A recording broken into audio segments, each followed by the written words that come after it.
তো আমার এই চালু করার আগেই আমি বলছি যে এটা আমার সৌভাগ্য যে আপনাদের মতো সবাই বিজ্ঞজনরা সামনে বসা, যে এইরকম কিছু মানুষের সামনে আল্লাহর কিতাব পড়ে শোনানো, এবং তোমরাই এটাকে মূল্যায়ন করো। আমি যেই যেই দিকগুলো তোমাদেরকে দেখাতে পারছি, আল্লাহ তাআলা দেখাতে দিচ্ছেন যে এর নেপথ্যে একটা ফিলসফি আছে, একটা দর্শন আছে, একটা মূল সুর আছে, সেটা সকলের চোখে পড়ে না। ভাইজান, কথাটা কি বুঝতে পারছেন? মানে মূল কথা হলো যে আমার অ্যাটিটিউডটা কি, মূল কথা হলো আল্লাহর সন্তুষ্টি, আল্লাহ কিসে সুখী খুশি হবে, এই তো আমার সব অ্যাটিটিউড, সব কাজ। তো সেইখানে এসে আমি যা করছি, একটা হলো নিষ্প্রাণ আনুষ্ঠানিকতা, একটা হলো নিষ্প্রাণ আনুষ্ঠানিকতা, আর একটা হলো আল্লাহর জন্য আন্তরিকভাবে করা।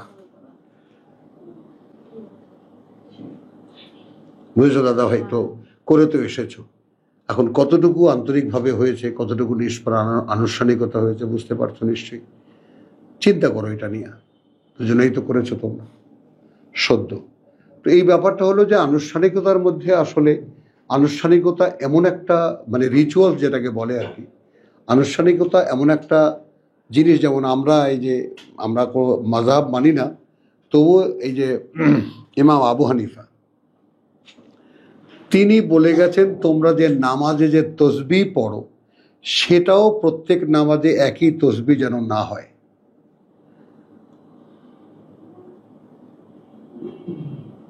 নামাজের মধ্যে প্রতি রুকু সেজদায় তসবিহ বদলাবে,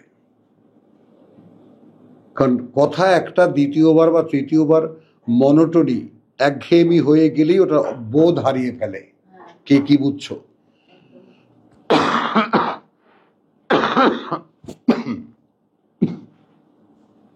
বুঝেছ?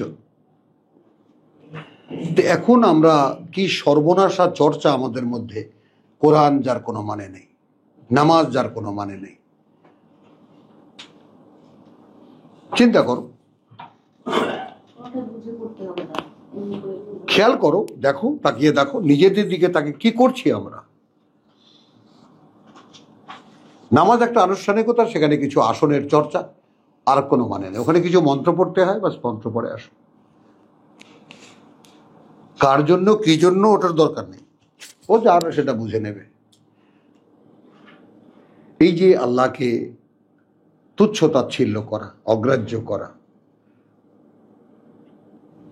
এখন এখানে যে আমাকে প্রতিদিনই আল্লাহ তাআলা চাপে চাপে চাপে চাপে আমাকে যে বামন বানাচ্ছেন, বামন মানে আমি যে একেবারে বনসাই হয়ে যাচ্ছি, এটা কি আমি লক্ষ্য করি? করি না। আমার তো বট গাছ হয়ে অশ্বত্থ গাছ হওয়ায় আকাশ ছেয়ে যাওয়ার কথা। আমি এখন ঘরের ড্রয়িং রুমে একখানা পিতলের থালার মধ্যে কেন? বনসাই বোঝো?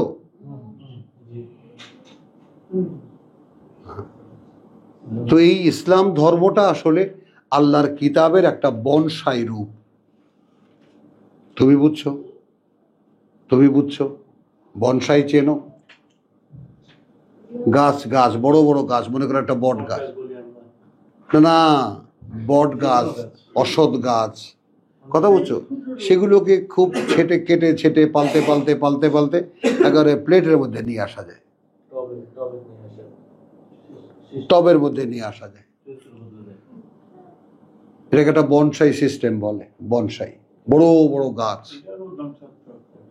হ্যাঁ, সেটা তো না হয় হোক না, পাখার আপনি পাখি খেয়ে যাবেন, আপনার খাঁচায় করে পালা, এগুলো সেগুলো তো, এগুলো তো সবই মানে আপনার।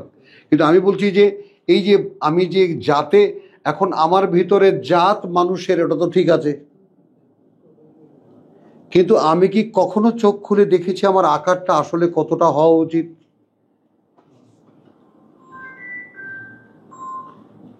কেন দেখিনি? কারণ আমার চোখ তো কোরআন। একটু প্লিজ 2 2 4 4 2 6 6 আর 2 8 8 আর 2 10 মেলাও। আমরা নিজেরাই পড়েছি সূরা আনামে বাসায়ের, এইটা বাসায়ের। সূরা হজে দেখেছি অন্ধ হয় দৃষ্টি, অন্ধ হয় অন্তর, যেটা থাকে বুকের মধ্যে। বুঝো, তো বুকের মধ্যে যে অন্তর থাকে বা যে দৃষ্টি থাকে সেটা খোলে কিতাব। এই কিতাবকে যদি বন্ধ করে রাখা হয় তাহলে তো আমি সুম্মুন বুকমুন উমিয়ুন ফাহুম লা ইয়ারজিউন। কি খুব কঠিন কি সাবজেক্টটা বোঝার জন্য? তো এই ব্যাপারটা একটু খেয়াল করে দেখো যে আল হাজ্জু আশহুরুন মালুমাত। বিসমিল্লাহির রহমানির রহিম। আমরা শুরু করলাম আবার তেলাওয়াত সূরাতুল বাকারা 197। আল হজ মানে সমুদায় হজ অনুষ্ঠানটা আশহারুন আশহুরুন মালুমাত, কিছু মাসের ব্যাপার যেগুলো সর্বজন বিদিত। কোন কোন মাসে হজ এই ব্যাপারটা সবাই জানে, এইভাবে আপাতত বুঝে নাও।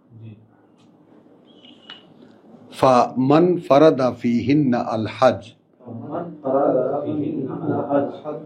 এখন যে নিজের উপরে ধার্য করে নেবে ওর মধ্যে হজ, ফিহিন্না ওই মাসগুলোর মধ্যে যে আমি হজ করব। ফামান ফারাদা ফিহিন্না আল হজ, যে আমি তীর্থে যাব, আমি তীর্থ করব। তাহলে কি হবে দেখো, এই যে পূর্ণ করার বিষয়টা কোন কোন খাত থেকে আসতেছে আব্দুল সত্তার? এই তুমি যেটা, আমি তোমাকে কি বলছিলাম যে সামনে আসতেছে, এই হলো সূচনা। তুমি মনে স্থির করেছো কাজটা করবা, ওই মাসের মধ্যে তুমি সেই তীর্থ দর্শন, আল্লাহর ঘরটা দর্শনে যাবা, দেখবা। কারণ ওটা তো আল্লাহর দাবি, তুমি আমার ঘরটা দেখে যাও। এবং এখানে কিছু কিছু চিহ্ন আছে এমন, সেগুলো মানে তোমাদের পিতা ইব্রাহিমের আমার একেবারে প্রাণের বন্ধু হয়ে যাওয়ার কারণগুলোর একটা চিহ্ন এখানে আছে, দেখে যাও। ভাইজান আবার হবে না, ছাড়বে না, ওটা ওটা ওটা ওটা ছাড়বে না, ছাড়বে, শয়তানে ধরেছে। রোজা না, আরো রোজার মধ্যে শেষ বেলায় কোরআন শোনা। ইবলিস তো পাগল হয়ে গেছে। আমার এত এত সুন্দর সুন্দর বান্দারা, আমার গোলামেরা এরকম কোথায় চলে যাচ্ছে? হয় এটা কত বড় বেয়াদব, কোরআন বুঝতে যাচ্ছে। রাতে আসবে না তো, ওটা তো সময় পারমিটেড না। তখন ওর কাজ, তখন তো ঠিকই আছে, তখন কাজ হলো ওরা ওকে জায়গায় রাখা, আপনাকে জায়গায় রাখা। ওর কাজ ঠিক মতো করছে। মানে এখন রোজা পূর্ণ হচ্ছে। কি হচ্ছে? রোজা পূর্ণ হচ্ছে। এখন আপনার আল্লাহর কাছে চাওয়া, রোজা সম্পর্কে ভাবা, উপোস থাকলেন সারাদিন, আপনার একটা ক্লেম দাঁড়াচ্ছে আল্লাহর কাছে। এইখানে ঝিমায়া ফেলে দেবে যতটা সময় আপনার কাছ থেকে নিয়ে যাওয়া যায়। আল হাজ্জু আশহুরুন মালুমাত, সূরাতুল বাকারা 197। হ্যাঁ, কিছু মাস সকলের জানা। ফামান ফারাদা ফিহিন্না আল হজ, যে নিজের উপরে ধার্য করে নিল ওই মাসগুলোর মধ্যে হজ করার। ফালা রাফাসা ওয়ালা ফুসুকা। এখন এখানে দেখো আমি কতগুলো কথা পিতা লিখেছেন বাংলায়, সেটাই আমি পড়ব। এখানে উনি হজকালীন সময়টা লাগিয়েছেন, হজকালীন সময়ে। আর এখানে আমি যদি আরবিতে যাই তাহলে ফালা, অর্থাৎ তুমি নিয়ত করেছো, এখন আর নেই, এটা আর তুমি করতে পারবা না। কোনো পাশবিক লালসা তৃপ্তির কাজ, কোনো জেনা ব্যভিচার, কোনো রকম লড়াই ঝগড়া কথাবার্তা অনুষ্ঠিত না হয়। হ্যাঁ, তো এটা আমি বললাম এরকম। তুমি যদি ধার্য করে নাও যে তুমি এই মাসের মধ্যে তুমি এই কাজটা করবে, এই তোমার নিয়ত করার পর থেকে আব্দুল সত্তার, বুঝছো, তুমি নিয়ত করা, ফালা রাফাসা, আর কোনো ভোগ নেই। আমি এক কথায় একটা শব্দের মধ্যে ইনক্লুড করলাম, কোনো ভোগ নেই।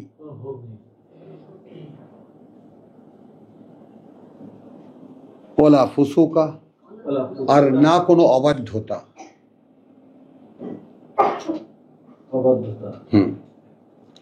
মানে যে কাজটি তোমার আল্লাহর করার এটা তুমি জানো, সেটা তুমি করো না। একটা জিনিস একটু খেয়াল করো, যেমন এই পদ্মা ব্রিজ, পদ্মা ব্রিজ না যমুনা ব্রিজ, যেটা পদ্মা ব্রিজ, এই ব্রিজের দুই পাশে যে অ্যাপ্রোচ রোড,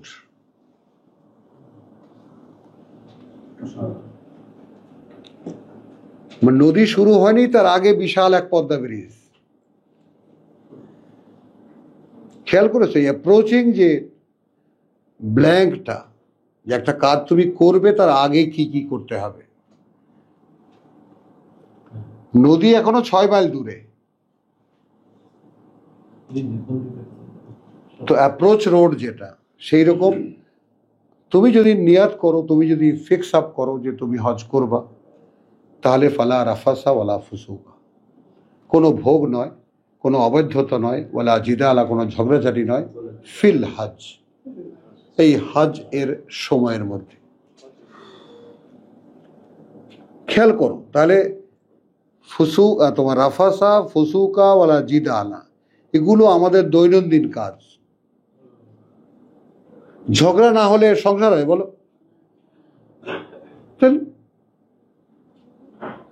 ঝগড়াঝাটি না হলে সংসার হয়?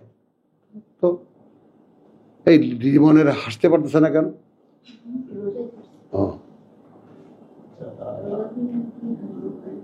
ডাক্তার ঠিকই আছে, চেনে একেবারে। তো ব্যাপারটা খেয়াল করো, যে অ্যাপ্রোচিং এর যে ব্যাপারটা তুমি নিয়ত করলা হজ করবে, তার জন্য প্রিপারেশন কি কি, নিজেকে নিয়ন্ত্রণে নিয়ে আসো। আমি দেখাতে চাচ্ছি সেই নিয়ন্ত্রণের যে ব্যাপারটা, আত্মনিয়ন্ত্রণের যে ব্যাপারটা, নিজেকে গুটিয়ে নিয়ে আসা। তোমার দৈনন্দিন যে ঝগড়াঝাটির জীবন, দৈনন্দিন যে ভোগ অবাধ্যতার জীবন, এগুলো সব নিজেকে ধরো আগে। বলতে পারলাম কথাটা লিমন? গুছিয়ে নিয়ে আসো। আচ্ছা ফিল হজ ওয়ামা তাফআলু মিন খায়রিন, তাহলে তুমি মন্দগুলো তো করছো না, বুঝতেছো? সিদ্দিক বুঝিতেছ? মন্দগুলো তো করছো না, তুমি হজ করবা। আমি কিন্তু কালকে কি বলেছি? কালকে বলেছি সৌদি আরবে যাবো, আদম ব্যাপারীর টাকা দিছি, বড় বড় ঘর থেকে মেয়ে অফার করা হচ্ছে, আমার মেয়েকে বিয়ে করো। কি যোগ্যতা কি, ছেলে সৌদি আরব যাবে যাবে।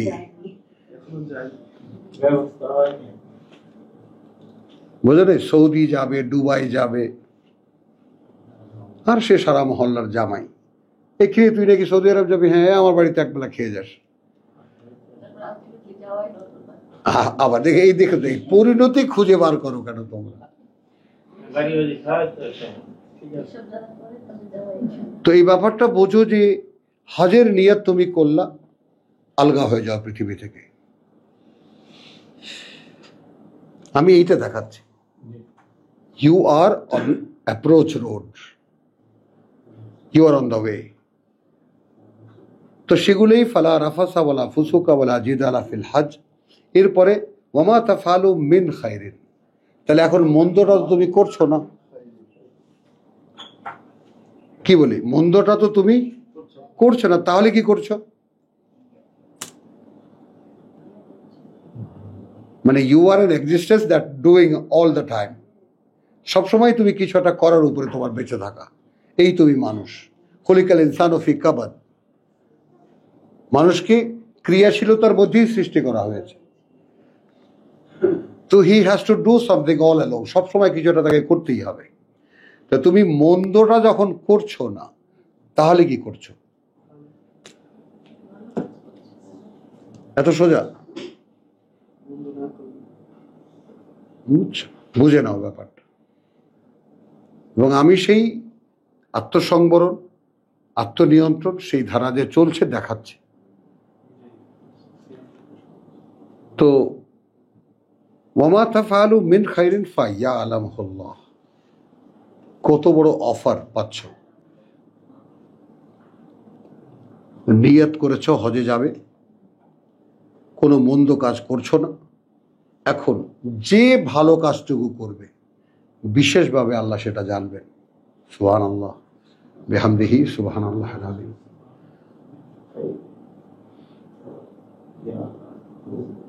বুঝেছো? মানে আমি ওই যেমন এইখান থেকেই ইমাম শাফি একটা রায় নিয়েছেন শরীয়তের, ওনার যে শরীয়ত রায় নিয়েছেন। ইমাম আবু হানিফাও কোরআন থেকে রায় নিয়েছেন, উনি নিয়েছেন তুমি মন্দ করাটা বন্ধ কর, তাহলে তুই ভালো হয়ে যাবি।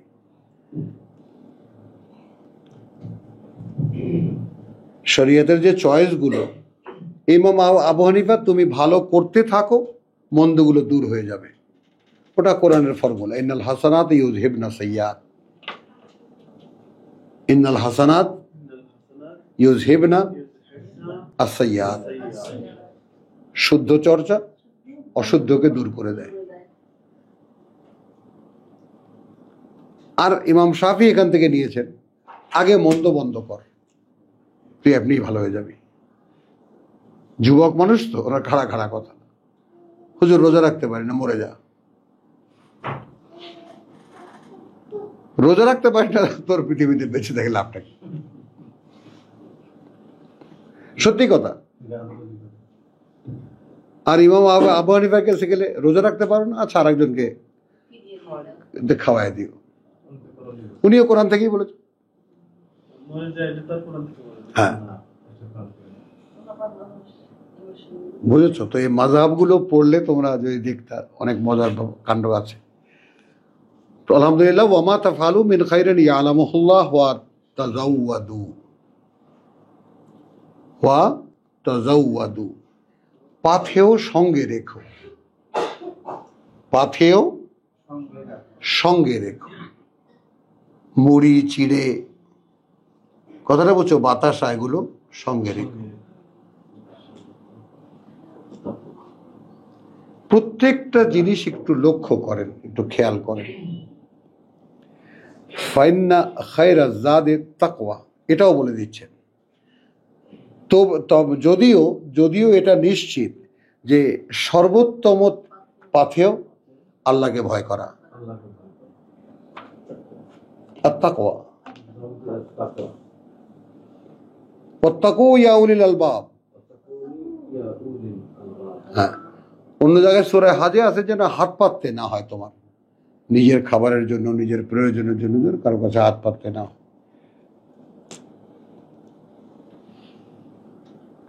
এখানে সম্বোধন হলো ইয়া উলিল আলবাব। কেন উলিল আলবাব সম্বোধন হলো? যে একটা মানুষ যে হজের নিয়ত করতে পারে, হজের জন্য নিজেকে মানে প্রস্তুত করতে পারে, হি ইজ সামথিং। কেন সেই হজ করবে? এখানে কি শুধুই আবেগ অনুভূতি, শুধু সওয়াবের ব্যাপার, না কেন হজে তিনি যেতে বলেছেন এটা সে বোঝে। বোঝেন কথাটা? এই জন্য উলিল আলবাব, হে বিচক্ষণ বিবেচক বা বিবেচনায় বিচক্ষণ। অর্থাৎ আপনি প্রত্যেকটি কাজ যেটা কোরআন অনুযায়ী করবেন, সেখানে আপনার যে বিচক্ষণতা, সেটা বড় মূল্যবান। তো এই যে ব্যাপারটা যে স্বয়ং সৃষ্টিকর্তা আমাদেরকে তার প্রতিনিধি বানাবেন, প্রতিনিধিত্বের ট্রেনিং এর জন্য পৃথিবীটা বানিয়েছে। বলতো সিদ্দিক, প্রতিনিধিত্বের ট্রেনিং এর জন্য আমাদের যে অনন্তকালের জীবন, সেইখানে আমরা প্রতিনিধিত্ব করব।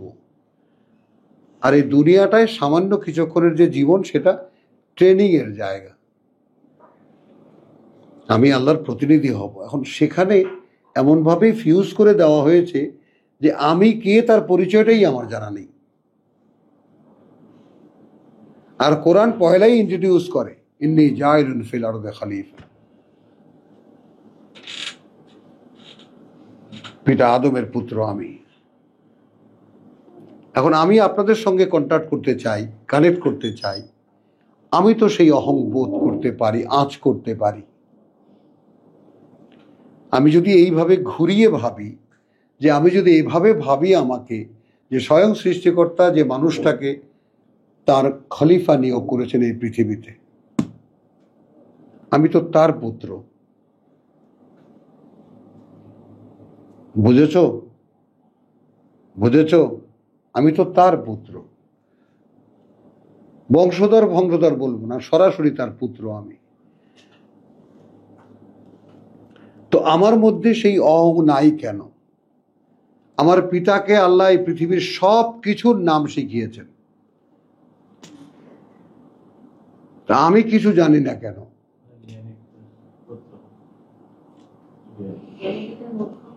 হ্যাঁ, এই সবগুলো কার্যকারণ এখানে আছে। কে ভুলিয়ে দিল, কেন ভুলিয়ে দিল, কিভাবে ভুলিয়ে দিল। তো এক কথায় আমি মাঝে মাঝে বলি, মাআদ আল্লাহ, আল্লাহ তাআলা ভুল হলে নিশ্চয়ই শুধরে দেবেন। কোরআন হলো মানুষের আত্মপরিচয়,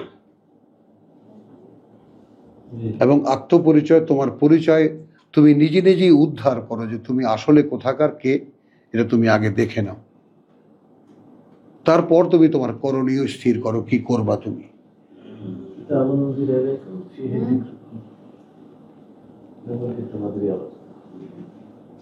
লাইসা আলাইকুম জুনাহুন 198, আদৌ নেই তোমাদের দায়িত্বে কোনো পাপ বা কোনো অভিযোগ, আনতাবতাগু ফাদলাম মিন রাব্বিকুম, তাবতাগু ফাদলান মিন রাব্বিকুম, যে তোমরা খুঁজে পেতে চেষ্টা করো কোনো অনুগ্রহ তোমাদের প্রতিপালকের।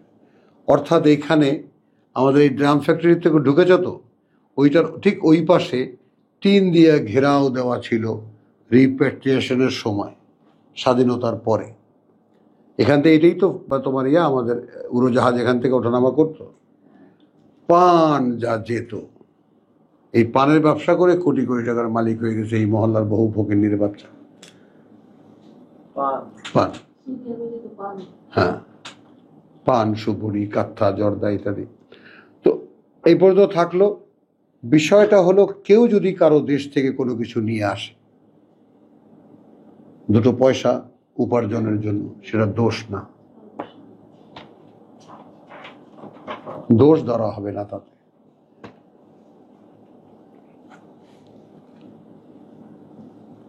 লাইসা আলাইকুম জুনাহুন আন তাবতাগু ফাদলাম মিন রাব্বিকুম। এবার আসো, ফাইদা আফাদতুম মিন আরাফাতিন, অতঃপর তোমরা যখন ফিরে আসবে আরাফাত থেকে। হজের আনুষ্ঠানিকতা, তোমাদের তো আরাফাতে যেতে হয়নি।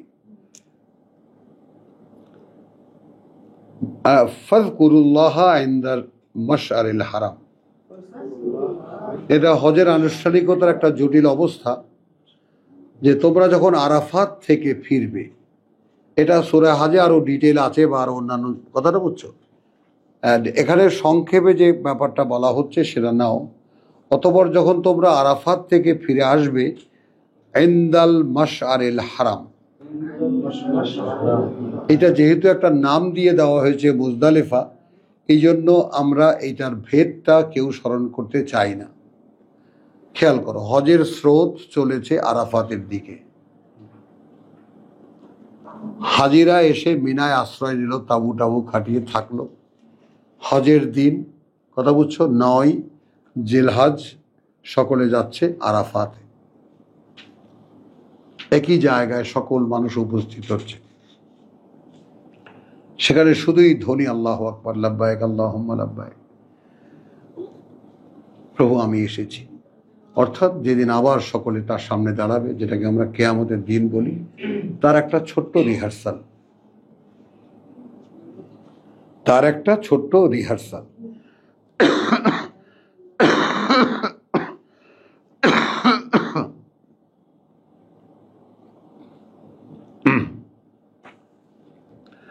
তো এখন ওখান থেকে যখন তোমরা ফিরবে, ফাইদা আফাদতুম মিন আরাফাতিন,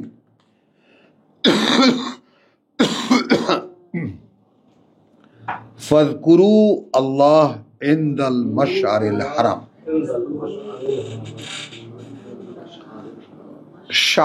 মাশআর, যেখানে আসলে স্মরণ হয় হারামের কথা। আমি অ্যাপ্রোচ রোডের একটা তুলনা দিয়েছি। অ্যাপ্রোচ রোডের একটা তুলনা দিয়েছে না, 6 মাইল পরে তোমার যমুনা মূল ব্রিজ, পদ্মা ব্রিজ, তার আগে কত সুন্দর করে ঘুরে টুরে গিয়ে সেখানে উঠলাম। তো হজ করতে যাওয়ার প্রস্তুতি তো একদিকে আছে, এখন হজ শেষ করেছ, হজ শেষ করেছ, এখন হজ মানে হজ শেষ করা মানে আরাফাত থেকে সকলে একটা দিন কাটিয়ে দিন থাকতে থাকতে বেরিয়ে আসছো রাত হওয়ার আগেই, তাই না হাজি সাহেব?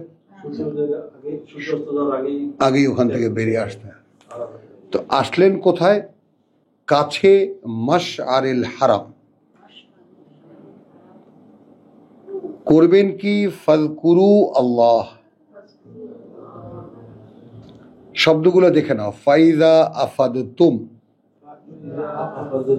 অতঃপর যখন তোমরা বেরিয়ে আসবে, হ্যাঁ, সম্পন্ন করলে তোমরা মিন আরাফাতিন, আরাফাত থেকে, ফাযকুরু আল্লাহ, তখন স্মরণ করবে, আমি আপাতত রেখে গেলাম, স্মরণ করবে তোমরা আল্লাহকে ইনদাল মাশআরিল হারাম, কাছে যেখানে মনে হয় সামনেই পবিত্র মসজিদ, অর্থাৎ যেখানে এলে সামনে মসজিদের চেতনাটা জাগে। আমি অ্যাপ্রোচ রোডের কথাটা বলেছি যে আমি আরাফাত থেকে ফিরেছি, এখন আমার আবার হারামে ফিরতে হচ্ছে। তো ইন বিটুইন দ্য সময়টা, সেইখানে একটা জায়গার নাম আমরা দিয়ে রেখেছি মুজদালিফা। সেইখানে কাজটা কি? ওয়াজকুরু হু, আগে শুরু করেছেন ফাযকুরু আল্লাহ ইনদা মাশআরিল হারাম, ওখানে কাজ হলো আল্লাহর জিকির করা। সকলে হুঁশিয়ার, এই কিসের কথা, বেরো।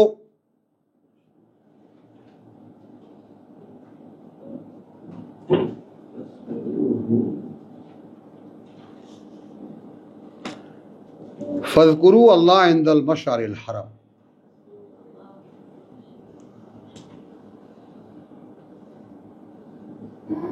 স্মরণ করো আল্লাহকে, সেই মানে স্মরণ জাগানিয়া বা পবিত্র মসজিদে হারামে যাওয়ার আগের যে ব্যাপারটা, সেই সময়, যেটাকে আমরা মুজদালিফা বলি।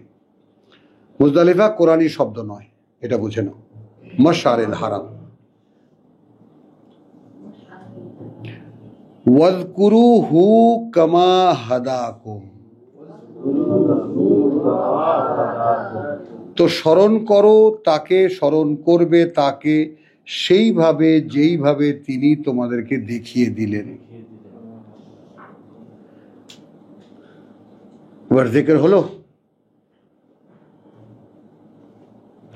ওয়াইন কুনতুম মিন ক্বাবলিহি, যদিও তোমরা জাস্ট বিফোর দ্যাট, এর কিছু আগেই, লামিনাদ দাল্লিন, ছিলে তাদেরই অন্তর্ভুক্ত যারা সম্পূর্ণ পথভ্রষ্ট। সুম্মা আফিদু মিন হাইসু আফাদান নাস, অতঃপর ফিরে আসবে তোমরাও সেখান থেকে যেখান থেকে ফিরে আসে মানুষ, অর্থাৎ মক্কার লোক যারা, স্থানীয় যারা, তারা আরাফাতে যাইত না। কোনো একবার জীবনে হয়তো হজ করেছে, ওনারা তো হয় কেউ প্রত্যেক বছরই করে বা বছর বছর করে, তো ওনারা আরাফাতে আরাফাতে যাবে বিদেশিরা, আমরা যাবো কেন? কিন্তু আমরা প্রথমেই যেটা চাঁদের থেকে শুরু করেছি, যদি মনে করি যে হজের সময় যদি বাড়িতে আসার প্রশ্ন জাগে, তাহলে পেছন দুয়ার দিয়ে দরকার নেই, সামনে দিয়েই আসো। আমরা কিন্তু সূচনা থেকেই নিয়ে এসছি ব্যাপারটা। তো যারা মক্কার স্থানীয়, তারা আরাফাতে যেতেন না, আরাফাতে যাবে বিদেশিরা, আমরা যাব কেন? এটা সিন্ডিকেটের রায়, কোরের সিন্ডিকেটের রায়, আমাদের যাওয়া লাগবে কেন? হ্যাঁ, মক্কার লোকেরা যাবে না। আল্লাহর আদেশ, আফিদু মিন হাইসু আফাদান নাস, তোমরাও ফিরে আসবে সেখান থেকে যেখান থেকে ফিরে আসে সকল মানুষ। মানে বিধানগুলোর, অর্থাৎ এটা আমি দেখাচ্ছি একটা ব্যাপার যে দেখো, প্রত্যেকটা বিধান যেটা আল্লাহ দিচ্ছেন সব কিছুর পুরনো একটা ধরন ছিল।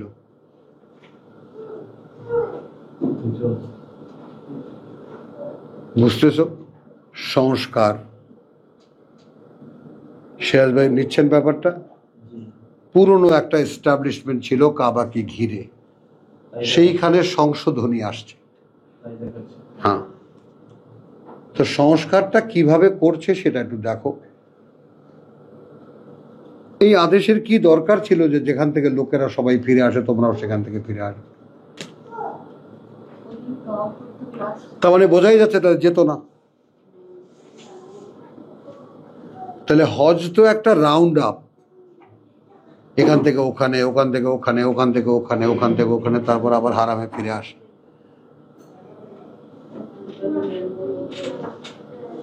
বাইরের লোক আর ওখানকার লোকের জন্য বিধান আলাদা না। হ্যাঁ, তো সুম্মা আফিদু মিন হাইসু আফাদান নাস ওয়াস্তাগফিরুল্লাহ, এতদিন যে এই অপকর্মটা করেছো ক্ষমা চাও আল্লাহর কাছে। সুযোগ এসেছে ক্ষমা চাওয়ার। কতদিন মসজিদে হারামের দখলদারিত্ব নিয়ে যে মাতব্বরি করেছো, মাপ চাও।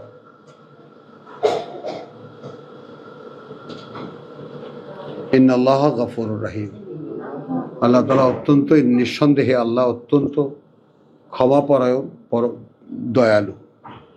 ফাইদা কাদাইতুম মানাসিকাকুম, অতঃপর যখন তোমরা সম্পন্ন করলে তোমাদের আনুষ্ঠানিকতাগুলো, রব্বানা তাকাব্বাল মিন্না ইন্নাকা আনতাস সামিউল আলিম ওয়াজআলনা মুসলিমাইন লাকা ওয়া মিন যুররিয়াতিনা মুসলিমাতান লাক ওয়া আরিনা মানাসিকানা। মনে আছে? আরিনা মানাসিকানা, হ্যাঁ, দেখিয়ে দাও আমাদেরকে এখন এই ঘর কেন্দ্রিক কি হবে, আনুষ্ঠানিকতা কি হবে। তো ঘর কেন্দ্রিক আনুষ্ঠানিকতা বললেন, ফাইদা কাদাইতুম মানাসিকাকুম, অতঃপর তোমরা যখন সম্পন্ন করবে তোমাদের যাবতীয় আনুষ্ঠানিকতা, ফাজকুরুল্লাহ, এইবার আসলো জিকিরের আসল মানে। ফাজকুরু আল্লাহ কা যিকরিকুম, হ্যাঁ, সেই রকম স্মরণের মতো, আবা ও কম, মানে কি দাঁড়ালো? তো এখানে তো আল্লাহর জিকির মানে তো আল্লাহ আল্লাহ, হুয়াক্কাহু হুয়াক্কাহু, সুবহানাল্লাহ সুবহানাল্লাহ বলে কাটানো যায়। এখন পূর্বপুরুষের জিকির কিরকম ভাবে, বাবা বাবা বাবা বাবা, দাদা দাদা দাদা, এরকম বলো। জিকির শব্দটির মানেটা কি, যেখানে যেখানে শব্দটি ব্যবহার হয়েছে কোন কোন অর্থে ব্যবহৃত হয়েছে। মুজদালিফায় এসে তুমি জাফাজকুরুল্লাহ ইনদাল মাশআরিল হারাম, দীর্ঘ সময় ওখানে কাটাতে হচ্ছে, একটা রাত কাটাতে হচ্ছে তোমার। কি করবা তখন তুমি? আলোচনা, কি করলে, কেন করলে, কি জন্য করলে, আলোচনা। এবার একটা মাত্রাও দেখিয়ে দিলেন, এই মুজদালিফায় যখন ফিরবা তোমরা, আর যখন তোমরা আল্লাহর আলোচনা করবা তার চাইতেও কঠিন ভাবে, তার চাইতেও আরো শক্তিশালী ভাবে যে আলোচনা তোমরা করতে তোমাদের বাপদাদা 14 গোষ্ঠীর। এখন মক্কার ইতিহাস বা হজের ইতিহাস, ইসলামের ইতিহাস বা আরবের স্থানীয় ইতিহাসের একটা ঘটনা শোনো। যত গায়ক টায়ক এটা সেটা গায়ক কবিয়াল এই মুজদালিফার জন্য ভাড়া করা হতো। বনি তামিম, বনি অমুক, বনি অমুক, উমাইয়া, হাশিমি, এরা ভাড়া করে আনত। কবিয়াল ভাড়া করে আনত। আমার বাবা দাদা এটা করেছে ওইটা করেছে, গান শুরু হয়ে গেল। এই যে জারি গান সারি গান, দেখো তুমি তো দেখেছো কবিয়াল গান দেখেছো না, এক কবি আর এক কবিকে কন্ডেম করে কিভাবে, দেখছেন না? এগুলো সব ওখান থেকে উৎপত্তি।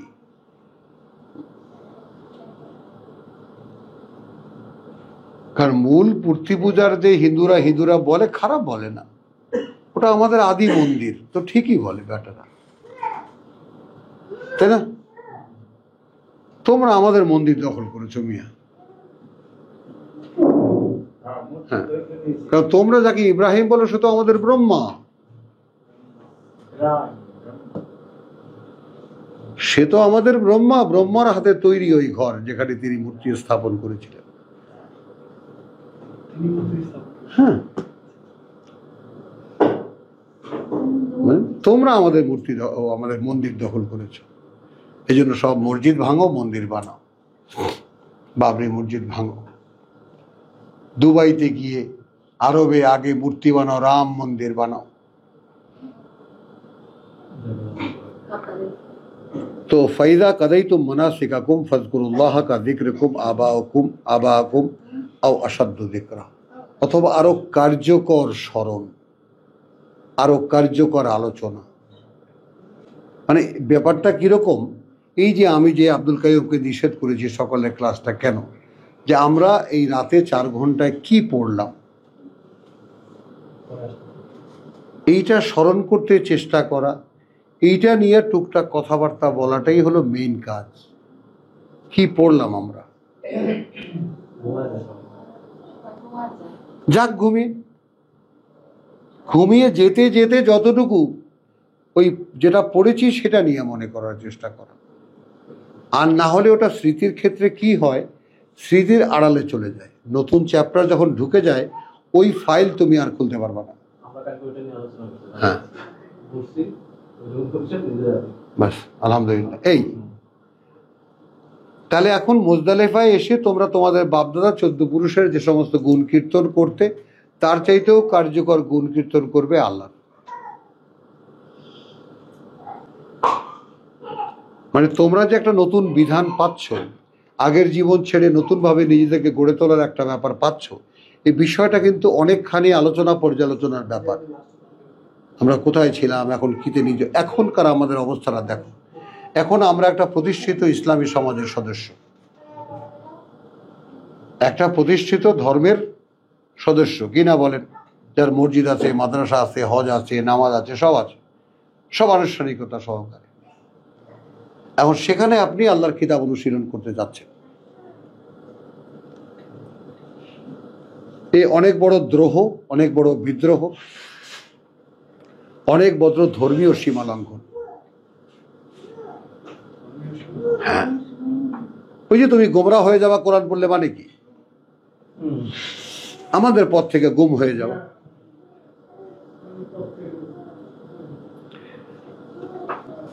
এখন এখানে ফামিনান নাস, হজের মানে অর্থাৎ 200 আয়াতের শেষ অংশটুকু। কারণ আছে মানুষের মধ্যে মান ইয়াকুলু, যারা বলে রব্বানা, হে প্রতিপালক আমাদের, আতিনা ফিদ দুনিয়া, দিয়ে দাও আমাদেরকে এই পৃথিবীতেই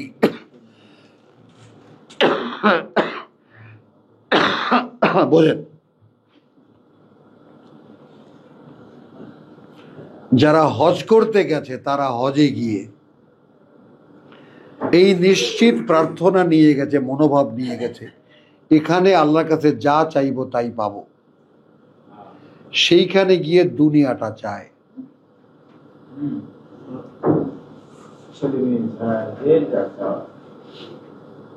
বলতে পারলাম কথাটা? ওটা এমন একটা এরিয়া যেখানে তুমি যা করবা পুণ্য ভেবে পুণ্য লেখা হবে, যা অন্যায় তুমি নিজেকে ফেরাবা সেটা তোমার গুণ লেখা হবে, যা তুমি চাইবে তাই তোমাকে দেওয়া হবে। সেখানে গিয়েও মানুষের মধ্যে আছে যারা দুনিয়া চায়। আল্লাহর সঙ্গে সঙ্গে বলে দিয়েছেন যে ওমা লাহু ফিল আখিরাতি মিন খালাক, এবং নেই পরকালে তার জন্য কিছুই, কোনো অংশ নেই। তার মানে ওখানে গিয়ে যে দুনিয়া চাইবে তার জন্য পরকালে কিছু নেই।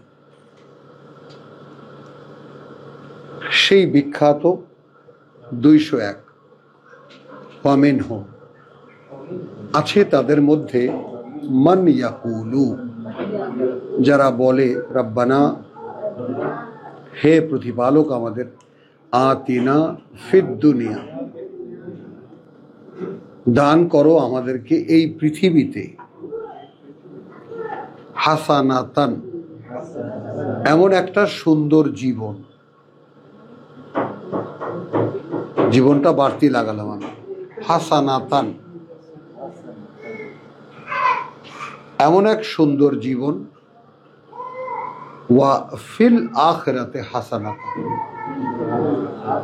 সাদামাটা তর্জমাটায় আমরা বলতে পারবো পৃথিবীতেও ভালো দাও এবং পরকালেও ভালো দাও। কিন্তু শেষের কথাটা আমাদেরকে একটু ওয়াক্কিনা আযাবান নার, এটারও সরল, আমাদেরকে তুমি রক্ষা করো আগুনের আযাব থেকে, মিলে যাবে। কিন্তু আমরা এখানে যদি মালাগাথি যে প্রভু দাও আমাদেরকে পৃথিবীতে সেই সুন্দর জীবন, যা হতে পারে পরকালে সুন্দর পরিণতির, যার বিনিময়ে তুমি আমাদেরকে রক্ষা করতে পারো আগুনের আযাব থেকে। মানে আমাকে তো উপার্জন করতে হচ্ছে এই পৃথিবীতেই, পরকালে আমি আগুনে যাব না বাগানে যাব সে নির্ণয় তো আমাকে এখান থেকেই নিতে হচ্ছে। এই আবার ফেরো 130, ওয়ালাকাদ ইস্তাফাইনাহু ফিদ দুনিয়া ওয়া মান ইয়ারগাবু আন মিল্লাতি ইব্রাহিম ইল্লা মান সাফিয়া নাফসাহু।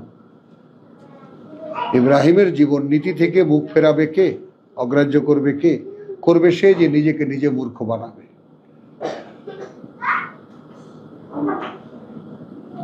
বুঝেছো? তাহলে আমাদেরকে একেবারে হজে নিয়ে পরকালের দুয়ারে আল্লাহ দাঁড় করিয়ে দিলেন। এবার চাও কি চাও? দুনিয়া চাইবা, পরকালে কিছু নাই। আছে মানুষের মধ্যে তারাও যারা বলে যে প্রভু আমাদেরকে পৃথিবীতেও সুন্দর একটা জীবন দাও, যা পরকালেও সুন্দর পরিণতি আনে, এবং তুমি রক্ষা করো আমাদেরকে আগুনের আযাব থেকে, যার বিনিময়ে, কারণ আমাদেরকে তো আগুনের আযাব থেকে রক্ষা করবেন এখানে কর্মের বিনিময়। তো দুনিয়াতে হাসানা মানে কি? সেই রকম একটা সুন্দর জীবন। এটার সাথে ক্রস করলে অনেক একদম সূরা হজে চলে যাওয়া যায়। ওয়ামান তাকিয়া সাইয়্যাতি ইয়াউমাইযিন ফাকাদ রাহিমতাহু। এটা আমি তওবা করেছি, যাব না, এবার পড়বো শুধু খালি, বুঝছো জিনিসটা? তাহলে উলাইকা লাহুম নাসিবুম মিম্মা কাসাবু, তাদের ক্ষেত্রেও বলা হচ্ছে, খেয়াল করো, দেখো তাদের জন্য রয়েছে, এখানে কিন্তু ক্লিয়ার আমি যে তর্জমাটা করলাম, পৃথিবীতে এমন একটা সুন্দর জীবন দাও যাতে আমি সুন্দর পরকালে যে জীবন আমি সুন্দর করতে পারি, এবং তুমি আমাদেরকে আগুনের আযাব থেকে রক্ষা করো। ওই রকম যারা লাহুম নাসিবুন মিম্মা কাসাবু, তাদের জন্য রয়েছে অংশ তা থেকে যা তারা উপার্জন করেছে। এই উপার্জন যেন করা যায় সেইটা হলো পৃথিবীর হাসানা। আব্দুল সত্তার, পৃথিবীর হাসানা কি? যেখানে আমি পরকাল উপার্জন করতে পারি।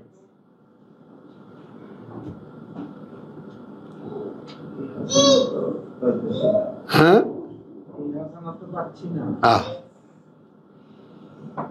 পাচ্ছে না, কারণ ওনার তো পৃথিবীর এস্টাবলিশমেন্টের একজন আছে, ম্যানেজার আছে, ওনার প্রতিষ্ঠিত একেবারে, ওনাকে সেখান থেকে নড়ানো যাবে না।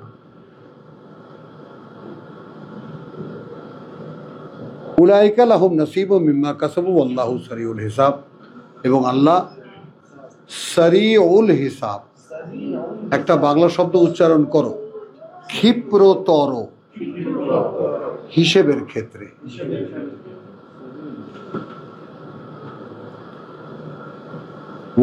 ওয়াজকুরু আল্লাহ, এবং স্মরণ করো আল্লাহকে, ফি আইয়ামিন মাদুদাত,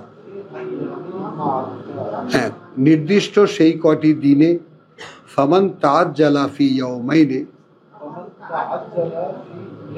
এই আইয়ামা মাদুদাত মানে 3 দিন মিনার, যদিও এই সালাসাতা ইয়াউমিন লেখা নাই এখানে, তবু এখান থেকে একটা আইয়ামা মাদু হাতে গোনা যায়, ওইখান থেকে তোমার রোজার ওই যে আইয়ামা মাদুদাত প্রথম আয়াতের নিয়ে গেছে 3 দিনের রোজা, ওইটা নিয়ে ব্যাখ্যা তাফসীর করেছে।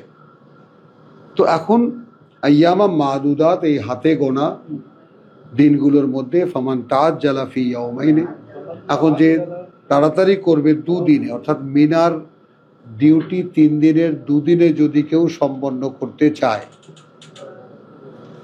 ফালা ইসমা আলাইহি, তাতে কোনো পাপ নেই তার উপরে, তাতে কোনো পাপ নেই তার উপরে। ফামান তাআখারা, আর যে দেরি করবে, ফালা ইসমা আলাইহি। তাহলে কি বোঝা গেল? যে 3 দিন আমি কোর্স করেছি, তুমি এই ধরা ছাড়ার ব্যাপারটা লক্ষ্য করবা। এখন কেউ যদি তার জীবনের কর্মের চাপের কারণে 2 দিনে সেরে আসতে চায়, আল্লাহ ছাড় দিচ্ছেন, আল্লাহ তো ছাড় নাও দিতে পারতেন।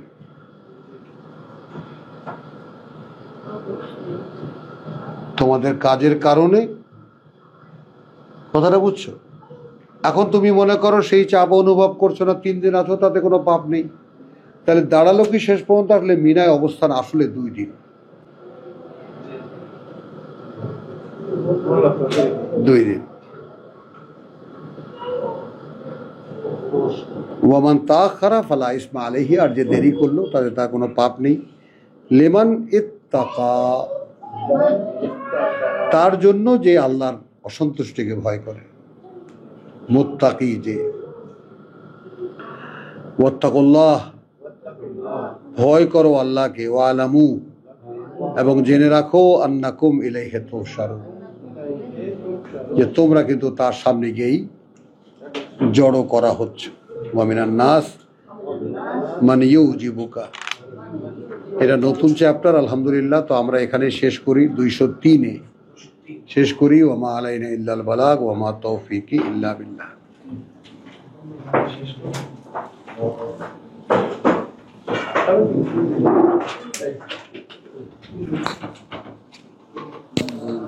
Very good.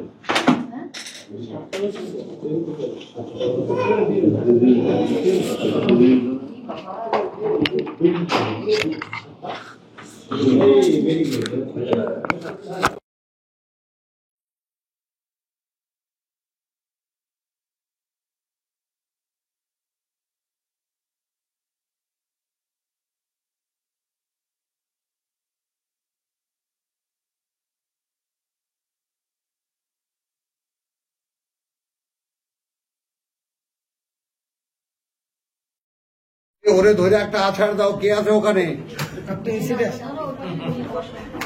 শালার বেটা একটা আছাড় দাও ধরে ওরে।